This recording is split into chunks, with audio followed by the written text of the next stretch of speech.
allow me to introduce you the guest from top view, the Director General of ESA, Jan Werner, the head of the Japan Aerospace Exploration Agency, Mr. Naoki Okumura, Krishnamurthy representing the Indian Space Research Organization, ISRO. Then we have Mr. Xu Dashu, the head of the China National Space Administration, and last but not least, from our host country, the chairman of the Israel Space Agency, Mr. Isaac Ben Israel. It's a privilege to have you on the floor, gentlemen. And I would like to ask you, when you raise your questions, maybe you could be so kind, introduce yourself quickly also, and maybe also name the media you are representing. And we're happy to start now, I think, when Charlie Bolden is arriving. He just steps in. So we have half an hour for this press conference. Dear colleagues, you're welcome. Please raise your questions.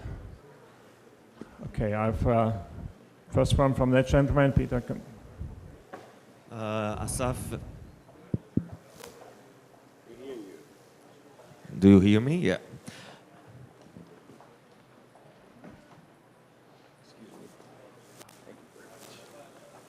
Yeah, please. Asaf Ichazkeli, Channel 2 News in Israel. First, I want to say it's not taken for granted that you have all come to here in these not easy days, and I think you should be complimented on that. Two questions. First to Mr. Bolden. What, in your eyes, is your greatest achievement, NASA's greatest achievement in the last year? And for the distinguished guest from China, Mr. Chu, have you seen the film The Martian? Because it seems lately that China always comes to the rescue at some point. And is this kind help a part of your vision? Yes, he wants to start. Maybe Mr. Dashu starts with his Hollywood experience.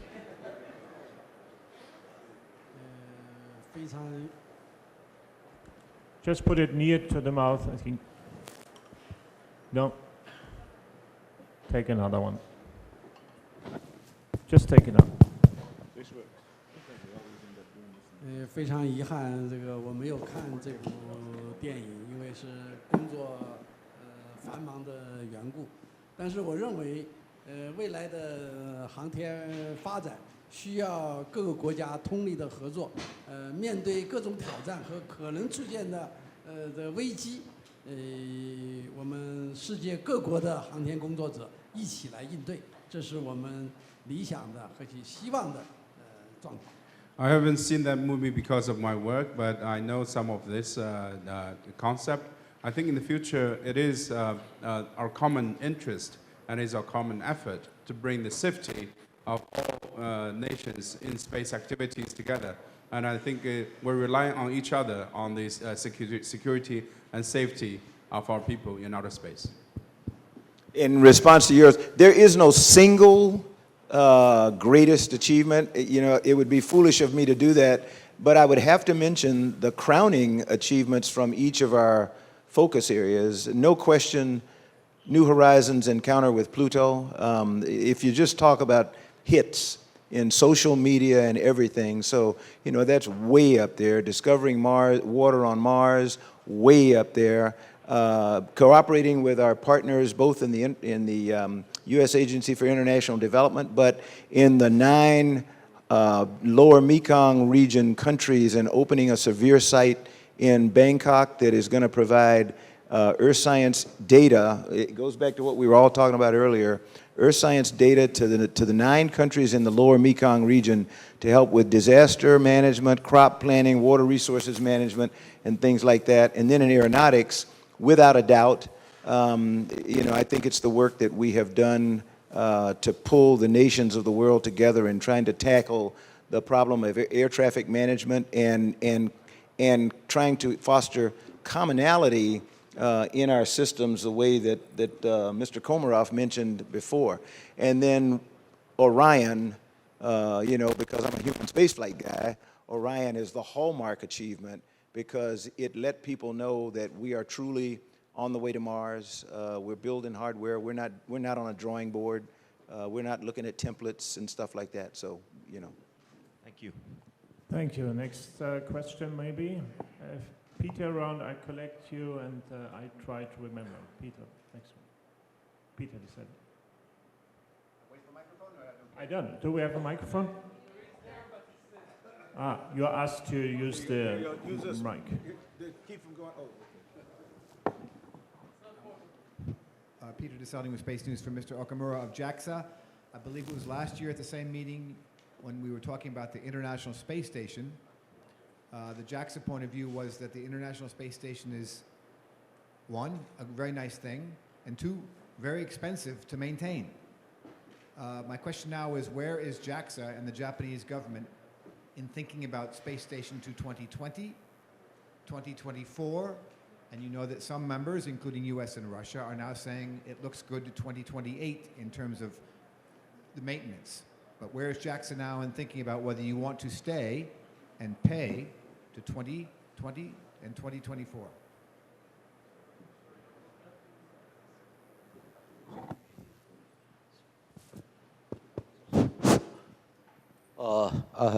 On that question, at that moment, Japanese government have not yet concluded under discussions. But Ministry of next response for budget, research and R&D budget. As I told you, you see, they hoped to prolong until 2024. That is a new proposal, but you see, this proposal is still under discussion at governmental level. In fact, now last year we achieved, you see, a success of launching HTV-5 after 3 failures other countries. So as you point out, you see, we need a lot of money to carry on that. But we are now starting developing new HTV, which is called HTV-X. But this is just, you see, we proposed, how can I say, to obtain the next year's budget. But this conclusion will be obtained early next year as a diet. If it is permitted, perhaps we can go further to carry on the, you see, HTV series. That will be a further contribution to ISS. Thank you. Thank you very much. I have this gentleman here. I give him my mic. I think it's much more easier.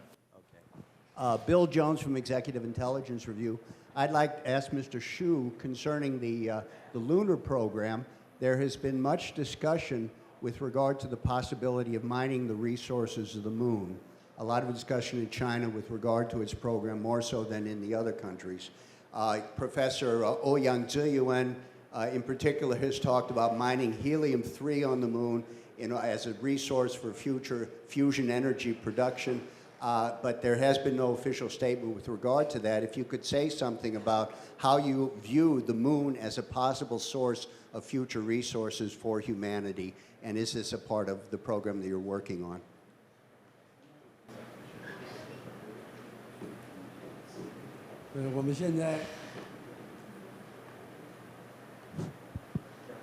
It works. Just put it near. 我们现在开展的这个月球探测工程，还主要是首先要解决无人探测的问题，了解这个月球的这个环境，月球的演变的历史，从而研究地球发展的情况，研究人类生存的环境。 Our current program is focusing on the exploration of the lunar surface for the study of the history as well as the geographic evolution of the lunar surface. and in return to have a better understanding of the Earth evolution process. 重要的是进行这个空间科学的探测。关于你谈到的这个采矿的问题，我想这个现阶段可能性还不大，需要我们具备更强大的能力，这是远期的事情。This is the current scientific objective of the lunar exploration program in China. Regarding the mining issues that you mentioned, it is not in the current or near future scenario. It might be in the future, far future scenario that we possibly have a next step, which is currently not part of the policy. Thank you.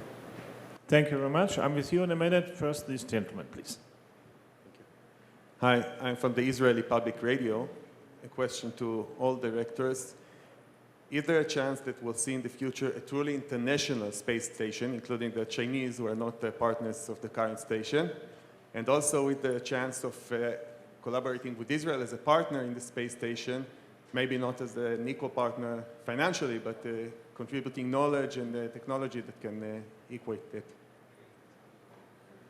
Thank you. So this is a question for a 1.5 hour podium discussion. Who wants to answer? I can answer very easily. I had a question some 8 years ago. I think it was 8 years or 7 years ago, Augustine Commission. Was it 7 years ago? 7 years. 6 years. Okay, the Augustine Commission was from Barack Obama, and they asked me, what do you think about the future of ISS? And it was very clear from my mind, open the doors, open the doors.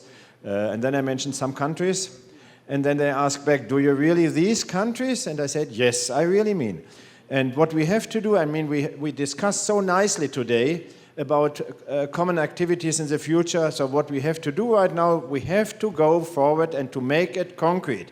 One concrete step would be, for instance, to decide immediately about a common dogging port. I mean, there are different types. Let's have a common one. This would be a very important step. The next one is concerning the post-ISS. It's not long time until we should do something. So let's have an immediate discussion. We had a first discussion on Sunday over here. Charlie Bolin invited some of us to discuss, but now it's clear we should have steps forward. I put a proposal on the table. Again, what I say is what I said earlier. The better is the enemy of the good. If you have a better idea, put it on the table. We will discuss it. If not, let's do just the moon village as soon as possible. That's a good proposal for international collaboration. We have everything in. And the second aspect, if you allow me, is we are all mentioning always the global challenges. And again, what we have to do is not to try to be in competition who has the nicest satellite or who has the most beautiful idea. We should work together also to tackle all the different types of global challenges in a common project, a global project. And again, it's easy to realize. It's just that we have to sit together, a little bit close our eyes of vanities and open our eyes for cooperation. Thank you very much. And there was a second part of the question concerning the Israel integration of your expertise. Maybe I can address this to Mr. Ben Israel. So what are the plans to integrate the Israeli expertise in space science into upcoming projects? Is there any concrete idea at the moment? I hope I did get you right, your question.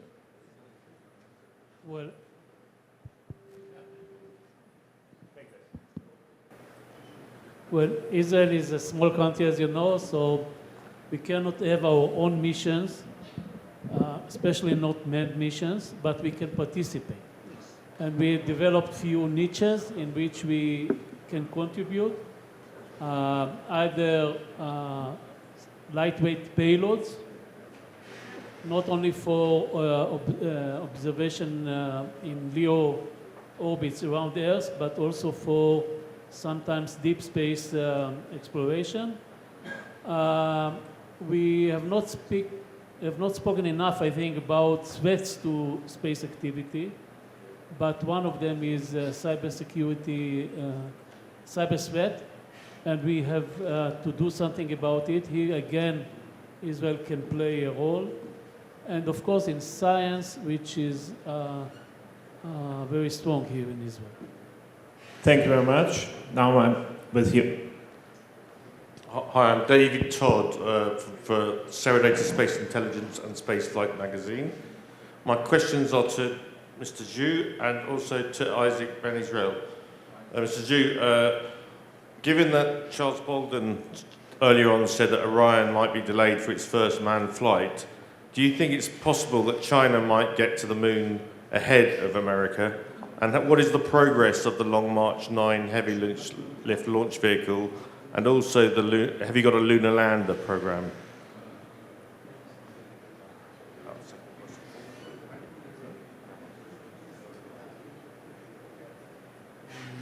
中国正在论证长征9号的研制，但是我想中国需要拥有这样的重型运载火箭能力，我们已经启动相关关键技术的研究。China have started the Long March 9 launch vehicle evaluation and feasibility study. According to the current result, we do need such a heavy lifting launch vehicle. 我想我们拥有这样的能力，可以和各个愿意进入太空的国家去开展相关的合作。With these capabilities, we're willing to cooperate with any country who are interested in using this access method into outer space.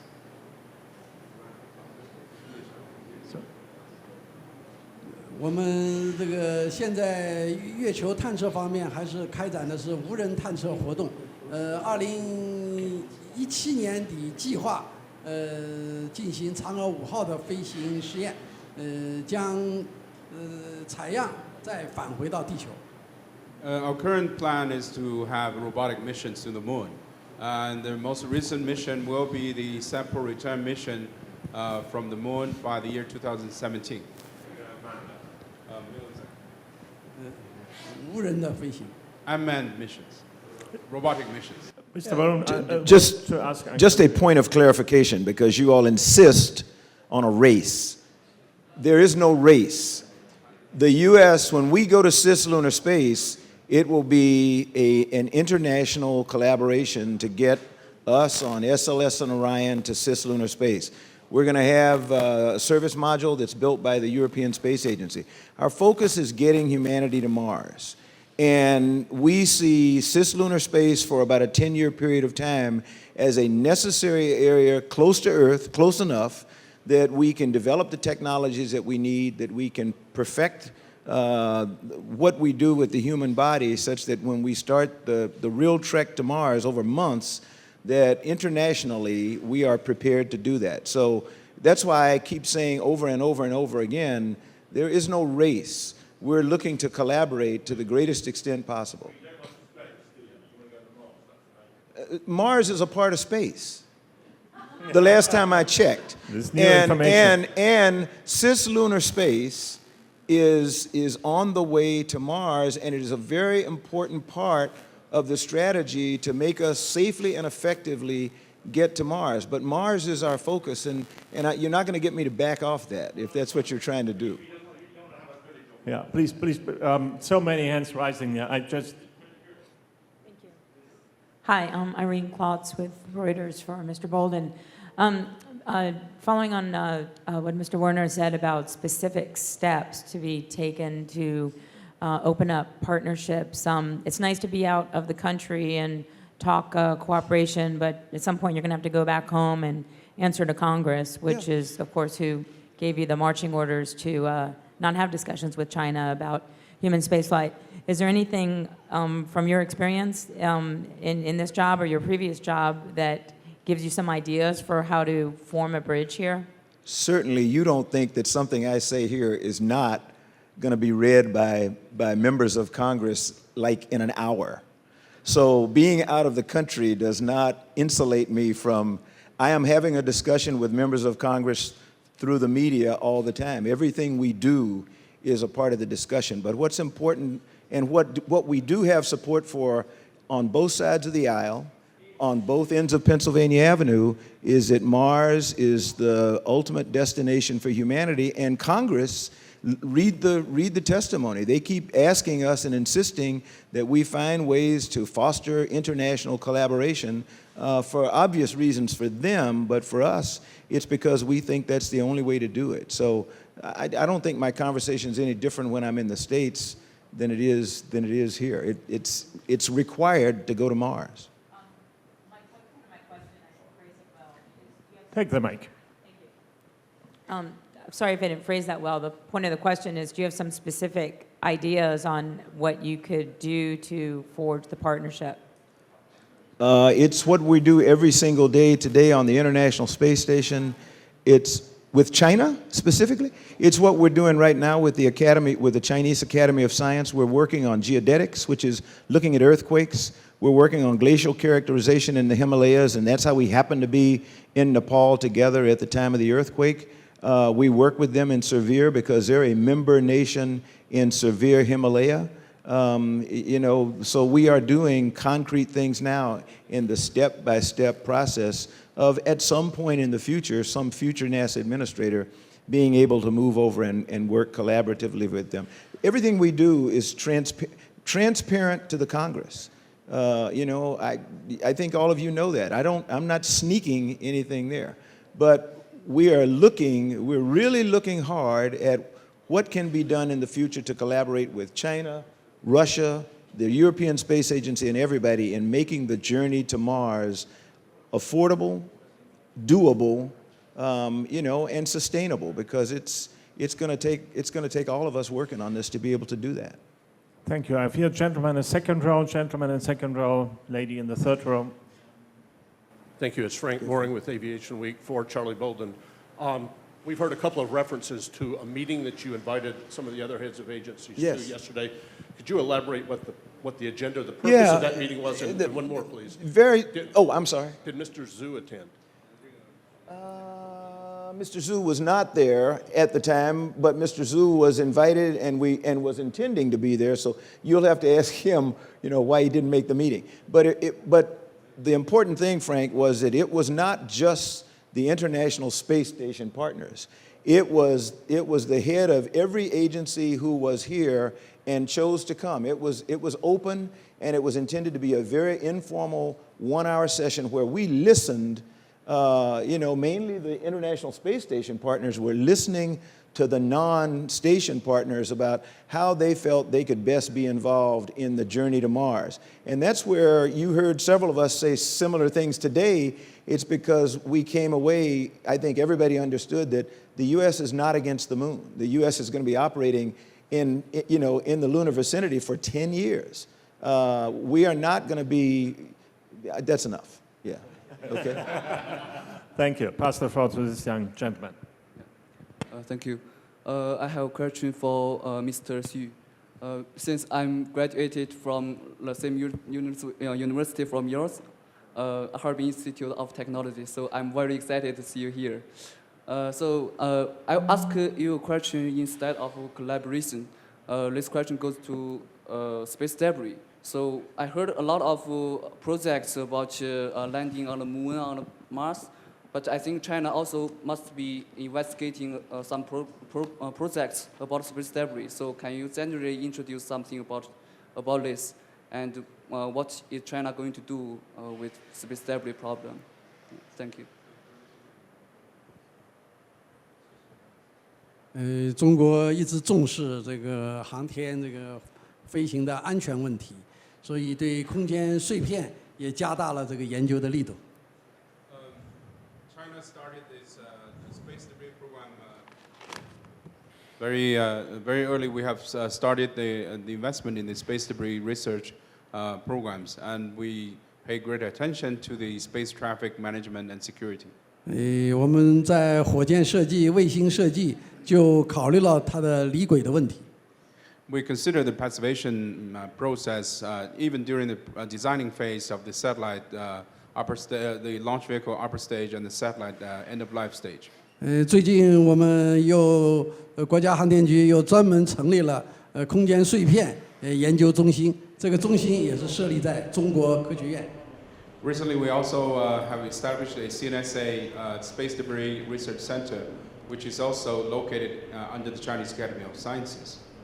我想随着空间活动的日益频繁，各个国家，包括我们今天开的大会，应该对空间碎片的这个进行更加严格的这个管控，制定相关的规则。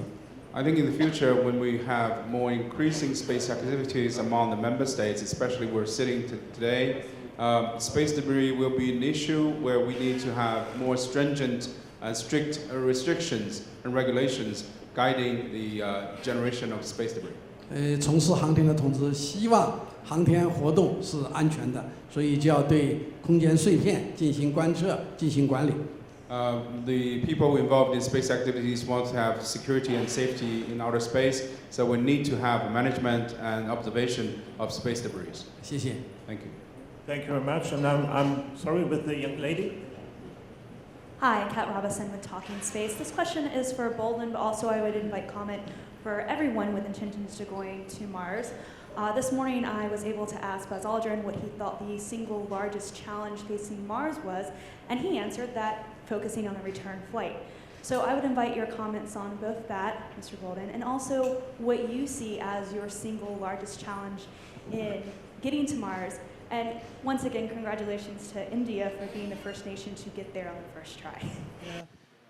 You know, I'm not going to tell you, I don't have a crystal ball, but I can tell you what the experts tell us. We are looking at the most critical challenges to putting humans on Mars, and that includes, because we're not talking about a one-way trip. So I will stipulate that Buzz is correct about coming home, but that's what we intend to do, so that's a given. Three things. One, in-space propulsion. We have got to get faster transportation to get to Mars, and we're working with that with many of the partners, with academia and industry. Second is radiation protection for the crew.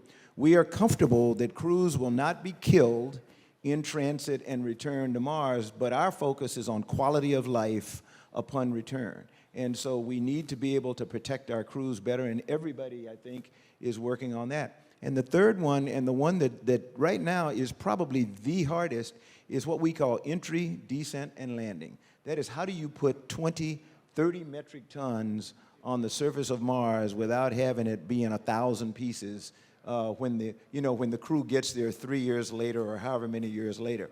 So those are the three technological and human physiology challenges that I know of, and somebody else. Yeah. So for me, the biggest problem is the question of the health of the astronauts.